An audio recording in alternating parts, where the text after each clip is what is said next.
On vous présente deux machines qui vont vous faire gagner en productivité dans votre atelier. Et ça, c'est après le générique.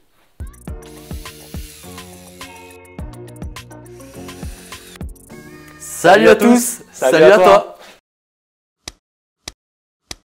Après vous avoir présenté tout un tas de machines, vous avoir montré nos caisses à outils, avoir parlé d'électroportatifs, aujourd'hui on va s'attarder sur deux machines qui ne sont pas indispensables mais qui vont vous faire gagner en productivité. Donc la première machine qui va augmenter la productivité dans votre atelier, on va bien sûr parler de la scie sous table. Cette scie sous table nous sert donc pour tout ce qui est découpe rectiligne. De plus, avec son guide parallèle, une fois bien réglé, donc on peut avoir des découpes bien précises. Pour cela, il faut simplement venir se caler contre et donc pousser jusqu'à sortir derrière la lame. Donc en fait, pourquoi ça va augmenter la productivité? C'est relativement simple.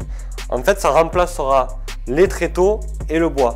Dans un cas normal, on va dire, avec une scie circulaire, c'est la scie circulaire qui va bouger par rapport au bois. Alors que là, c'est la scie qui ne bouge pas et c'est le bois qui va venir dedans. Donc en fait, ça évite de maintenir le bois, vu que c'est nous qu'on l'a dans la main, et la scie ne bouge pas. Donc c'est là où on va gagner du temps, venir à notre bois, scier et ressortir. Donc la scie sous table qu'on utilise nous au quotidien, c'est celle qu'on vous présente aujourd'hui. C'est la scie Bosch, la GTS 10 XC, qui a la particularité d'avoir une grande table de travail, qu'on peut également agrandir de part et d'autre. Voilà, de façon latérale comme ceci. Elle présente également une lame avec une grande profondeur de coupe. Contrairement à d'autres scies, elle est relativement précise, même très précise. Elle est relativement stable et elle a aussi une autre particularité, c'est ce petit chariot coulissant.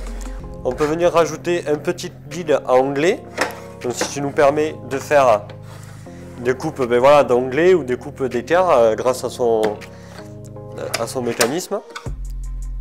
Elle a un truc en plus très bien, c'est qu'on puisse mettre tous les accessoires sur la machine. Donc si on veut la transporter, il y a un range-table derrière, il y a de quoi ranger ça, le guide, il y a tout, on peut tout ranger. Les lames, la petite cale pour pousser.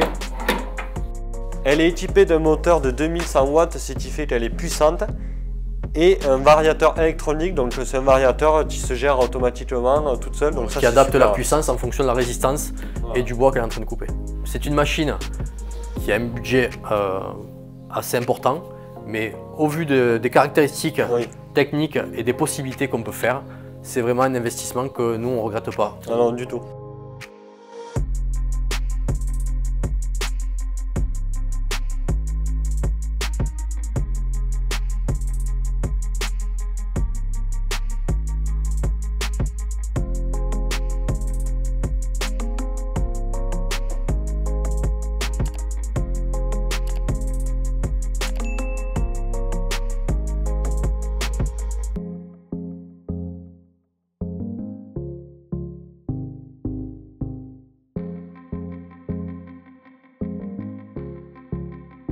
Donc si vous envisagez de faire énormément de découpes de panneaux ou de découpes répétitives et précises, la scie sous table peut être un investissement intéressant pour vous.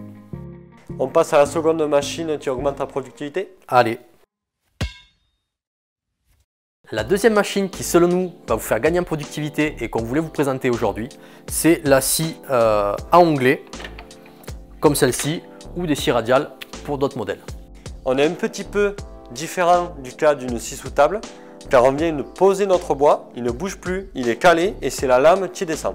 On va utiliser ce type de scie plutôt pour tronçonner avec différents angles possibles, contrairement donc à la scie sous table qui va plutôt servir à déligner. L'intérêt d'une scie à onglet comme celle-ci ou d'une scie radiale, si vous possédez une scie radiale, c'est de pouvoir choisir et pouvoir régler l'angle de coupe.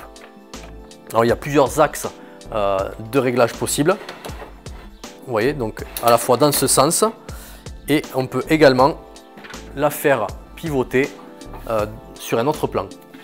Donc ces différents réglages vont vous permettre de réaliser des coupes à onglet.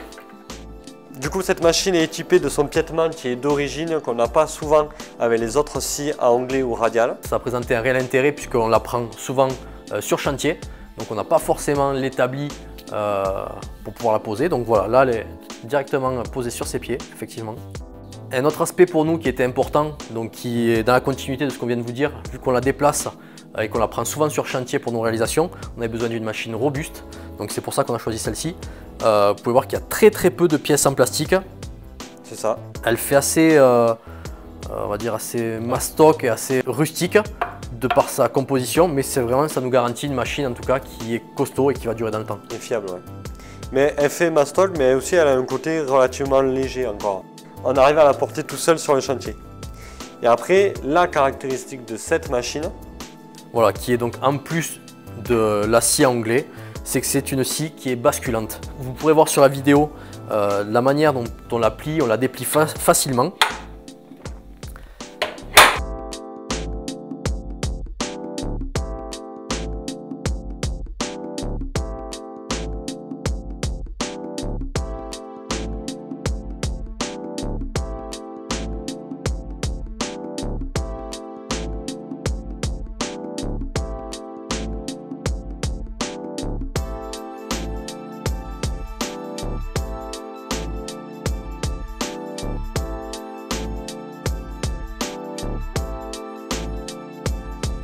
À l'aide d'une simple manette, on va pouvoir la passer rapidement du mode scie anglais au mode scie sous table. Donc ça, c'est le double intérêt pour nous, c'est d'avoir en tout cas sur chantier deux machines en un.